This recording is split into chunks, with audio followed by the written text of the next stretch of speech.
नमस्कार दोस्तों, स्वागत है आप सभी का हिंदी स्टडी में और आशा करती हूँ आप सभी स्वस्थ होंगे और अच्छे से तैयारी कर रहे होंगे। दोस्तों आज हम महत्वपूर्ण कुछ कथन हैं जो पूछे जाते हैं एग्जाम में अलग अलग लेखकों के, जैसे रामचंद्र शुक्ल जी के हैं, बच्चन जी के हैं, नागेंद्र जी के हैं और रामविलास शर्मा, अलग अलग लेखकों के। तो वो कुछ हैं मेरे पास लिखे हुए, नोट करे हुए, कुछ आपको जैसे ही मतलब थोड़ा और तो 3-4 वीडियो में कोशिश करूँगी, हो सकता है 1-2 वीडियो में ही कंप्लीट हो जाए। तो इन्हें 1-2 बार भी आप देखेंगे तो ये किसी न किसी एग्ज़ाम में सब आए हुए हैं, तो ये आपको बहुत मतलब कहीं ना कहीं हेल्प करने वाले हैं एग्ज़ाम में। तो इसलिए तैयारी करना, अपना 1-2 बार ज़रूर देखना और जो आपको लगे कि हाँ मुझे याद है तो उसे कुछ नहीं, और 1-2 बार भी आप वीडियो सुनेंगे तो आसानी से आपको याद हो जाएंगे चलते फिरते भी, ठीक है। और आप मेरे चैनल पर पहली बार आए हैं तो चैनल को सब्सक्राइब कर लेना, बेल आइकन को क्लिक कर लेना जिससे आने वाली वीडियो का नोटिफिकेशन आपको मिल सके।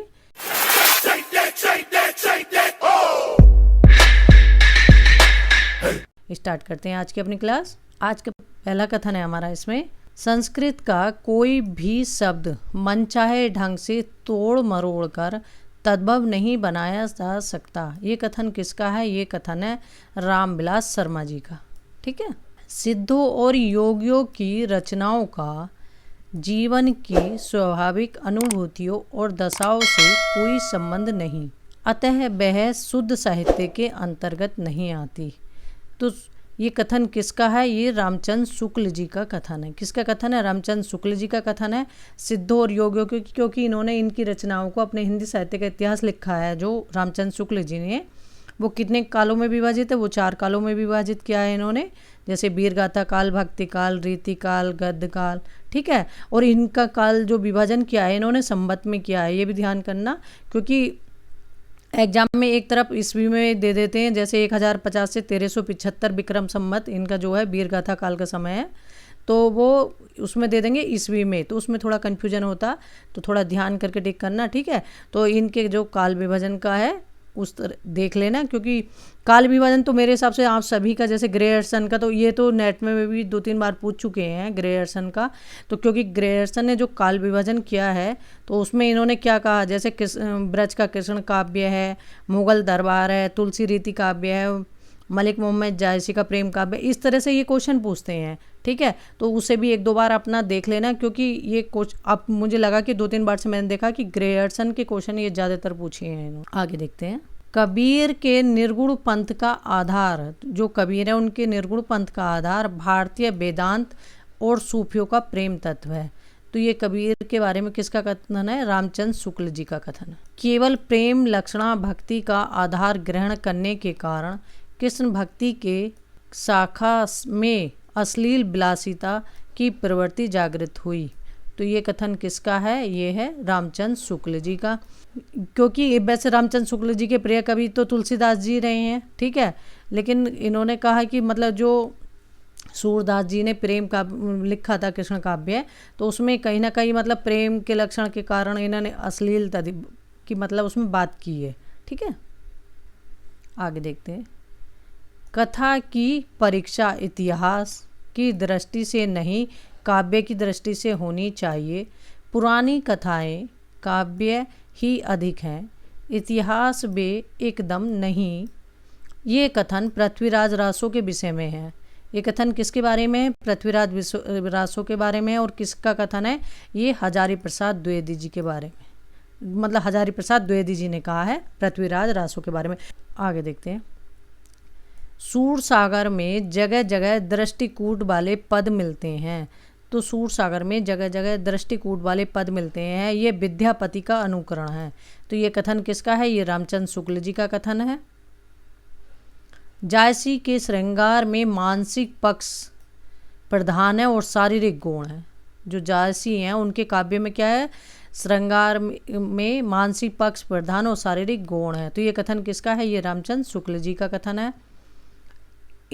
इसमें कोई संदेह नहीं कि कबीर को राम नाम रामानंद जी से प्राप्त हुआ, पर आगे चलकर कबीर के राम रामानंद से भिन्न हो गए। तो ये कथन किसका है? ये है रामचंद्र शुक्ल जी का, कबीरदास जी के बारे में। मैं साहित्य को मनुष्य की दृष्टि से देखने का पक्षपाती हूँ। ये कथन किसका है? ये है हजारी प्रसाद द्विवेदी जी का। अंतःकरण की वृत्तियों के चित्र का नाम कविता है। तो ये कथन किसका है? ये कथन है महावीर प्रसाद द्विवेदी जी का। कविता का अंतिम लक्ष्य जगत के मार्मिक पक्षों का प्रत्यक्षीकरण करके उनके साथ मनुष्य हृदय का सामंजस्य स्थापन है। ये कथन किसका है? ये है रामचंद्र शुक्ल जी का।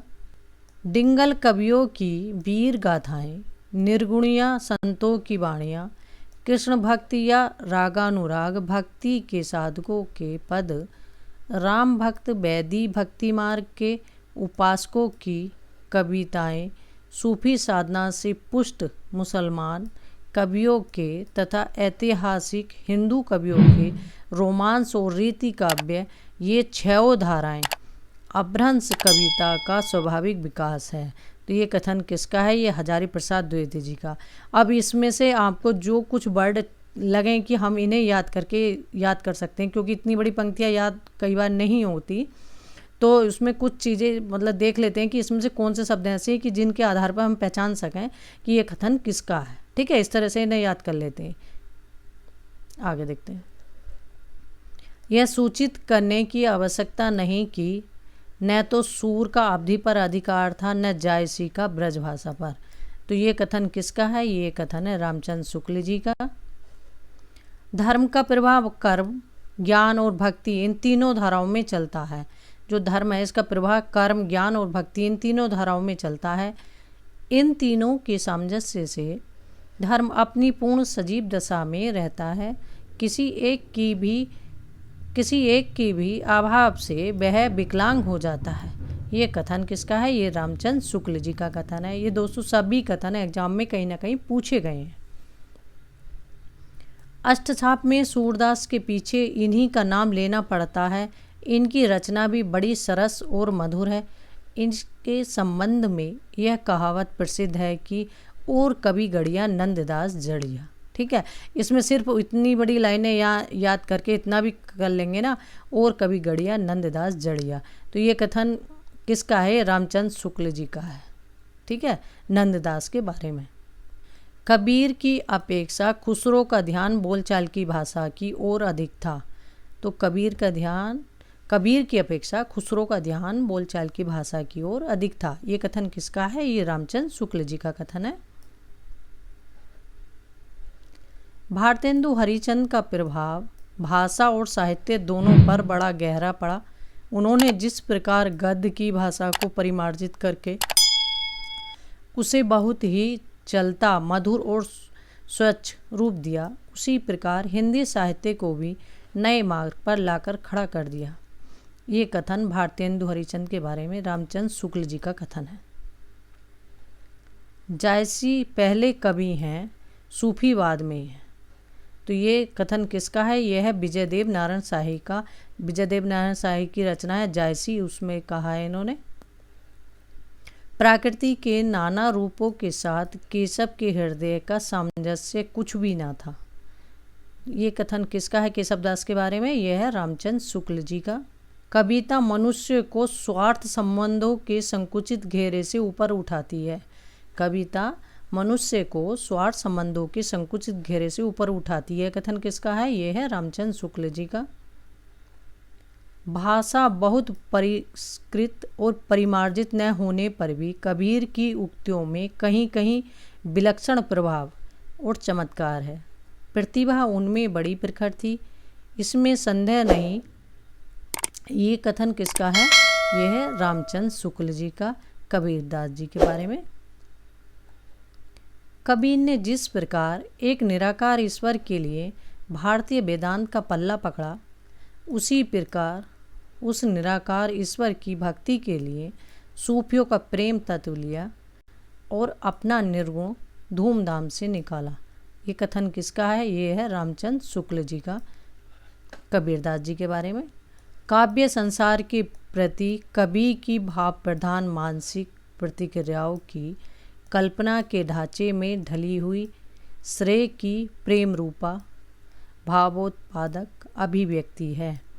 तो ये कथन किसका है? ये है बाबू गुलाब राय का। हिंदी आलोचना में शुक्ल जी की चिंतनात्मक मान्यताओं को सबसे प्रबल समर्थन किसने दिया था? वो है विश्वनाथ प्रसाद मिश्र ने। ठीक है। वे धर्म में विशिष्ट द्वैतवादी, विचारों में गांधीवादी और साहित्य में अभिधावादी हैं। ये कथन मैथिली शरण गुप्त के विषय में किसने कहा है? तो ये मैथिली शरण गुप्त जी के बारे में जो वचन कहा है, ये बच्चन सिंह का कथन है।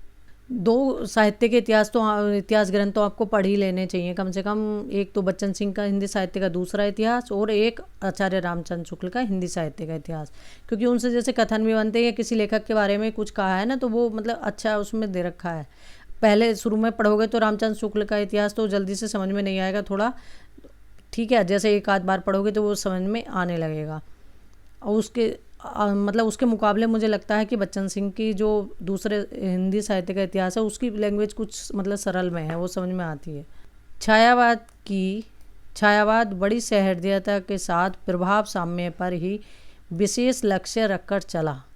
छायावाद के संबंध में ये कथन किसका है? तो यह है रामचंद्र शुक्ल जी का कथन है कि छायावाद बड़ी सहृदयता के साथ प्रभाव साम्य पर ही विशेष लक्षण रखकर चला।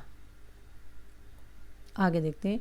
बिहारी अकेले कवि हैं जिन्होंने ग्रामीण संस्कृति के विरुद्ध घृणा की अभिव्यक्ति की है। तो ये कथन किसका है बिहारी जी के बारे में? वो है बच्चन सिंह का कथन है। पंत जी की रचनाओं बीड़ा और पल्लव दोनों में अंग्रेजी कविताओं से लिए हुए भाव और अंग्रेजी भाव के लाक्षणिक प्रयोग बहुत मिलते हैं। ये कथन किसका है? ये है रामचंद्र शुक्ल जी का। मानव प्रकृति का ज्ञान तुलसीदास से अधिक उस युग के किसी को नहीं था। ये तुलसीदास जी के बारे में कथन किनका है? हजारी प्रसाद द्विवेदी जी का। ठीक है। क्योंकि ऑप्शन में रामचंद्र शुक्ल भी होते हैं तो रामचंद्र शुक्ल पे हम टिक लगा देते हैं, लेकिन इसमें ध्यान ये रखना क्योंकि उनके प्रिय कवि हैं ना तुलसीदास जी, इसलिए। लेकिन इसमें ये हजारी प्रसाद द्विवेदी जी का कथन है। ठीक है। कबीर का भक्ति आंदोलन विद्रोह मूलक है तो गोस्वामी तुलसीदास जी का प्रतिरोधात्मक। ये कथन किसका है? ये है बच्चन सिंह का, डॉक्टर बच्चन सिंह का। सूरदास का प्रेम पक्ष लोक से न्यारा है। जो सूरदास का प्रेम पक्ष है वो लोक से न्यारा है। ये कथन किसका है? ये है रामचंद्र शुक्ल जी का। कबीर और तुलसी भाषा में एक मिशन के तहत लिख रहे थे। कबीर और तुलसी भाषा में एक मिशन के तहत लिख रहे थे। ये कथन किसका है? ये है बच्चन सिंह का। उनकी आलोचना की प्रमुख विशेषता है उनकी अनाविल दृष्टि और निर्मल विवेचन। यह कथन किस आलोचक के प्रति है? तो ये कथन है विश्वनाथ प्रसाद मिश्र के। ठीक है।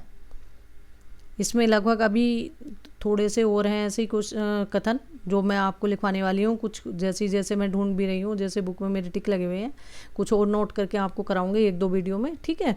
बस 1-2 बार आप देखोगे या सुनोगे तब भी बहुत सी चीज़ें याद रह जाएंगी। और इन्हें याद करने की बस एक ही ट्रिक है, कोई भी कोड वर्ड बना के याद कर लो, जैसे छोटा छोटा, कि किसी में से कोई भी वर्ड पकड़ के कि ये वर्ड आसान रहेगा तो उससे आसानी से याद हो जाएगा। ठीक है। और इसी तरह से जैसे एग्ज़ाम पेपर हैं वो है, जैसे जैसे मुझे समय मिलता है मैं आगे वीडियो डालूँगी। ठीक है। और कोई भी लगता है आपको तो कमेंट करके प्लीज़ मुझे ज़रूर बताना। थैंक यू दोस्तों मेरी वीडियो देखने के लिए।